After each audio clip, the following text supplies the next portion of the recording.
Sejak pertama kali Al-Quran diwahyukan kepada Nabi Muhammad, malaikat Jibril membacakannya kepada Nabi hingga Nabi hafal. Di pundak para sahabat, Rasulullah SAW mengamanahkan teladan pelaksanaan Al-Quran dan mewariskan petunjuk kehidupan bagi generasi-generasi selanjutnya. Rasulullah memberi petunjuk untuk mempelajari Al-Quran dari penghafalnya. Dari begitu banyak sahabat, ada 7 orang yang dikenal sebagai penghafal Al-Quran di zaman Rasulullah. Mereka adalah Utsman bin Affan radhiyallahu anhu. Ia dikenal sebagai sahabat Rasulullah yang hatinya selalu terkait dengan Al-Quran. Di masa kekhalifahannya, ia berhasil menghimpun Al-Quran dalam satu mushaf dan menyebarkannya pada beberapa kota. Ali bin Abi Thalib pun memujinya. Kalaulah Utsman tak melakukannya, maka pasti akan kulakukan. Selain itu, Utsman juga mampu menyatukan Al-Quran yang 7 jenis huruf atau dialek sehingga terhindarlah malapetaka dan fitnah perpecahan umat. Di akhir kekhalifahannya, tahun 35 Hijriah, terjadi kekacauan. Utsman disekap di rumahnya selama 40 hari. Ia syahid terbunuh saat membaca Al-Quran di usia 82 tahun.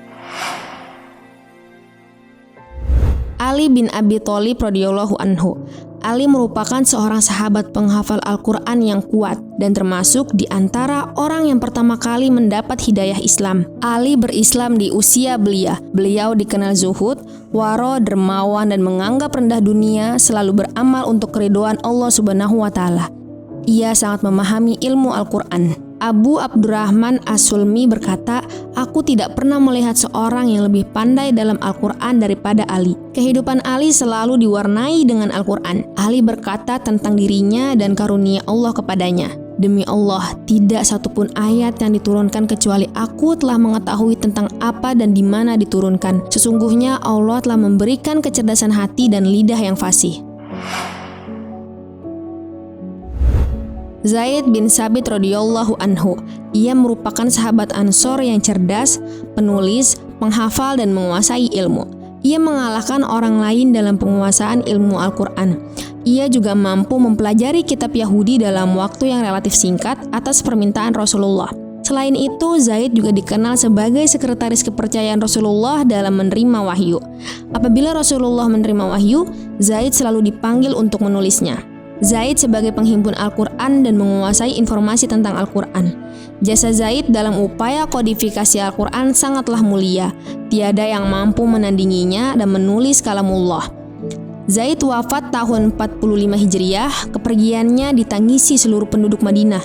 Banyak orang yang merasa kehilangan, diantaranya Ibnu Abbas radhiyallahu anhu yang berkata, "Hari ini telah pergi seorang ulama besar dan tokoh cendekia." Ubay bin Ka'ab radhiyallahu anhu. Ubay hidup dalam naungan Al-Quran.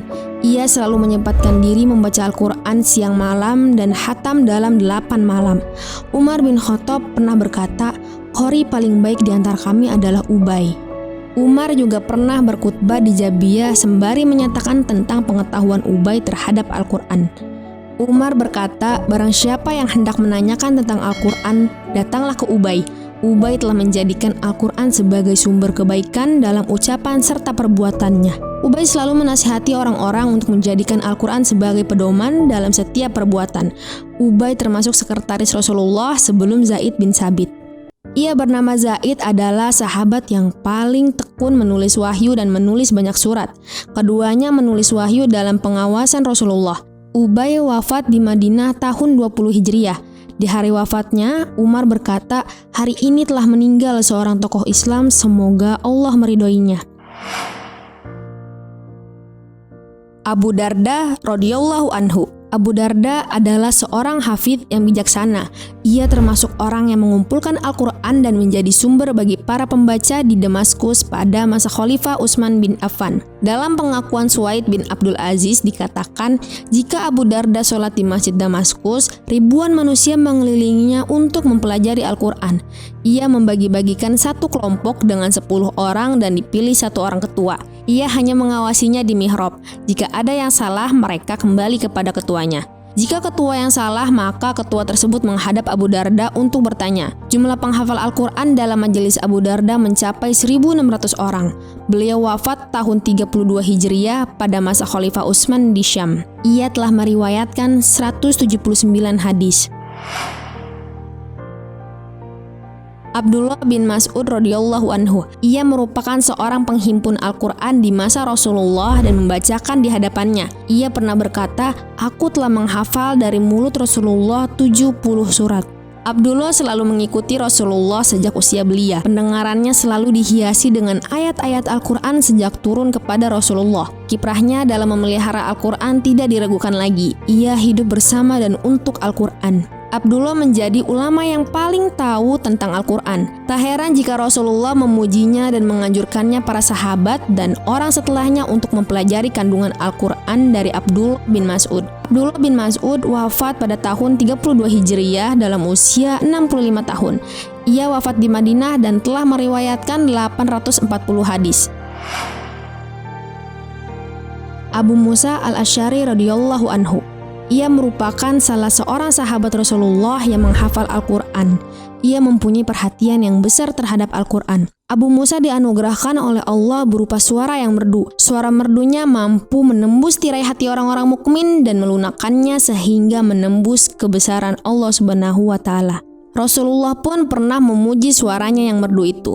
Ia, Abu Musa, benar-benar telah diberi seruling Nabi Daud. Begitu kata Rasulullah Shallallahu Alaihi Wasallam. Sampai-sampai banyak para sahabat yang menanti-nanti Abu Musa untuk menjadi imam pada setiap kesempatan sholat. Abu Musa telah mempelajari Al-Quran langsung dari Rasulullah. Ia mengajarkan dan menyebarkannya pada umat setiap negeri yang ia kunjungi. Perjalanan hidup dan kisah mulianya banyak terekam dalam kitab-kitab Thorik. Abu Musa wafat di usia 63 tahun pada tahun 44 Hijriah. Ia telah meriwayatkan 365 hadis. Masya Allah, sungguh luar biasa jejak para penghafal Al-Quran ini. Semoga bisa menjadi motivasi dan inspirasi sahabat Quran dimanapun berada ya.